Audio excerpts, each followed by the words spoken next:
প্রিয় শিক্ষার্থী বন্ধুরা, গুরুকুল অনলাইন লার্নিং নেটওয়ার্কে তোমাদের সবাইকে স্বাগতম। সাথে আছে আমি সাব্বির আহমেদ। এখন আমরা আলোচনা করব সিনক্রোনাস কন্ডেন্সারের সাহায্যে পাওয়ার ফ্যাক্টর ইমপ্রুভমেন্টের এই প্রবলেমটা। এটা বলতেছে যে একটি ইন্ডাস্ট্রিয়াল প্ল্যান্টের লোড 2400 কেভিএ এবং পাওয়ার ফ্যাক্টর 0.67 ল্যাগিং। তাহলে কেভিএটা কত? কেভিএটা হচ্ছে 2400 কেভিএ আর পাওয়ার ফ্যাক্টর হচ্ছে cos phi1 হচ্ছে 0.67 ল্যাগিং। ওর পাওয়ার ফ্যাক্টর 0.95 ল্যাগিং এ উন্নীত করা হলো। তার মানে এখান থেকে উন্নয়ন করানো হলো কত? cos phi2 এটা সমান 0.95। তাই এখান থেকে 2400 এখানে চলে গেল, 0.95 ল্যাগিং এ উন্নীত করা হলো। এখন বের করতে হবে কেভিএ তে সিনক্রোনাস মোটরের ইনপুট রেটিং, প্ল্যান্টের মোট কেভিএ। তাহলে এটার নাম দিয়ে ABCD। তাহলে প্ল্যান্টের এই যে আমরা যে উন্নীত করলাম, এখানে যে পাওয়ার ফ্যাক্টরটা 0.95 এ উন্নীত হলো, তাহলে এখানে যেটা পাচ্ছি এটাই কি এসি। এই এসিটা হচ্ছে কি নতুন কেভিএ। আর কেভিএ তে সিনক্রোনাস মোটরের ইনপুট রেটিং, সিনক্রোনাস মোটরের এখানে হচ্ছে লস শূন্য বিবেচনা করতে হবে। লস শূন্য বিবেচনা করলে এখানে যে কেভিএ আর এর যে মান, এই মানটা আর এই কেভিএ তে সিনক্রোনাস মোটরের ইনপুট রেটিংটা কি হবে? সমান হবে। তাহলে এখন আমাদের উদ্দেশ্য হচ্ছে এটা বের করা আর এই ডিসিটা বের করা। তাহলে এখন দেওয়া আছে কি, গিভেন দ্যাট cos phi1 যেহেতু দেওয়া আছে, তাহলে আমরা কিন্তু সহজে এটা বের করে নিতে পারি। ত্রিভুজ ABD, এখানে আমরা কি করতে পারি? ভূমি ভাগ অতিভুজ হচ্ছে AD সমান cos phi1। AB হচ্ছে বের করব, AD এর মান হচ্ছে 2400 কেভিএ, cos phi1 এর মান 0.67। তাহলে AB সমান 2400 গুণ 0.67, অতএব AB সমান 2400 গুণ 0.67, 1608 কিলোওয়াট। তাহলে এখানে এটা পাচ্ছি কত? 1608 কিলোওয়াট। তাহলে এখানে এটা পেয়ে গেলাম, এটা পাইলাম। এখন পুরোটা যদি আমরা বের করতে চাই, পুরোটা কিন্তু আমরা সহজেই বের করতে পারবো। বিডি যদি বের করতে চাই,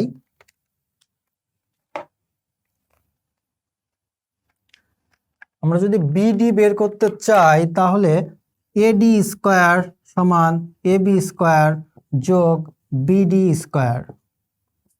তাহলে বিডি স্কোয়ার সমান AD square minus AB square, এটা রুট হয়ে যাবে। তাহলে এডির মান হচ্ছে 2400 কেভিএ স্কোয়ার মাইনাস এবির মান হচ্ছে 1608 স্কোয়ার সমান 2400 স্কোয়ার মাইনাস 1608 স্কোয়ার। তাহলে এটা পাচ্ছি 1781.67 কেভিএআর। তাহলে এখানে আমরা এটা টোটাল পাচ্ছি হচ্ছে 1781.67 kVAR2। তাহলে kVAR পেয়ে গেলাম।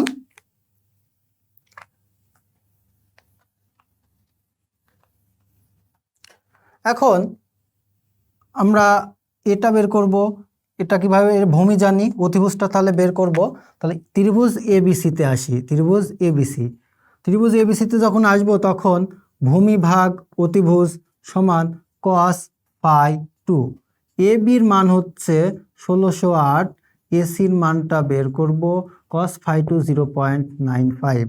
তাহলে এসি সমান আমরা পাচ্ছি কত? 1608 ডিভাইডেড বাই 0.95। অতএব এসি সমান 1608 বাই 0.95, 1692.63 কেভিএ। তাহলে এখন আমরা নতুন কেভিএটা পাচ্ছি কত? এটা হবে 1692।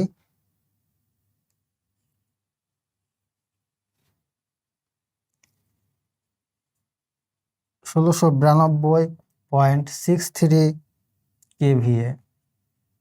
তাহলে আমরা নতুন কেভিএ পাইলাম কত? 1692.63 kVA। তাহলে 1692.63 kVA এটা প্লান্টের নতুন কেভিএ পাইলাম আমরা। তাহলে এখন আমাদের কতটুকু ইমপ্রুভ হয়েছে সেটা আমাদেরকে সেই কেভিআরটা বের করব। তাহলে কতটুকু এখান থেকেই সিডি সেটা বের করার জন্য আমার লাগবে কি বিসিটা। তাহলে বিসি যদি আমরা বের করতে চাই, ত্রিভুজ এবিসিতেই কল্পনা করি, ত্রিভুজ এবিসি হতে পাই এখানে অতিভুজ স্কয়ার সমান ভূমি স্কয়ার যোগ লম্ব স্কয়ার।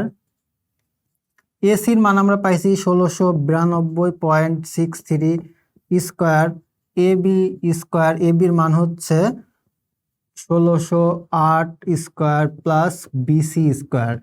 তো এখন আমরা বিসির মানটা বের করব। তাহলে বিসি স্কয়ার সমান কত হচ্ছে? 1692.63 স্কয়ার মাইনাস 1608 স্কয়ার। তাহলে এটা তুলে দিলে এখানে রুট ওভার, অতএব বিসি সমান আমরা কত পাচ্ছি? 1692.63 স্কয়ার মাইনাস 1608 স্কয়ার। এটা আমরা পাচ্ছি 528.52 kVAR1। তো এটা এখান থেকে এটা আমরা পাচ্ছি হচ্ছে 528.52 kVAR1। তো এটা পাইলাম। তো এখন আমাদের এই সিডির মানটা কত হচ্ছে?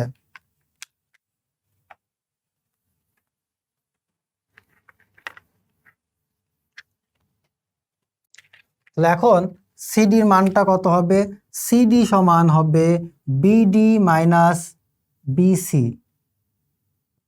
বিডি, এই বিডির মান কত বের করছি? 1781.67, 1781.67 kVAR2। আর বিসির মান বের করছি 528.52, 1781.67 মাইনাস 528.52,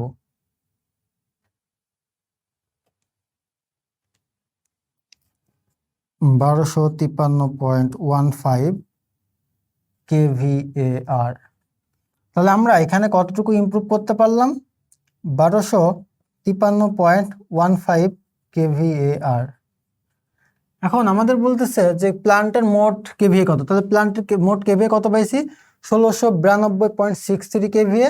আর একটা বলছিল কেভিএতে সিনক্রোনাস মোটরের ইনপুট রেটিং, কেভিএতে সিনক্রোনাস মোটরের ইনপুট রেটিং এখানে যতটা আমরা কি উন্নীত করতে পারতেছি এটার কেভিএ রেটিং কত হবে। তো এই কেভিআর 1253.15 কেভিআর, যেহেতু কোনো লস নাই তাই এই সিনক্রোনাস মোটরের কেভিএতে সিনক্রোনাস মোটরের ইনপুট রেটিং হবে এই কেভিআর এর সমান। তাই সিনক্রোনাস মোটরের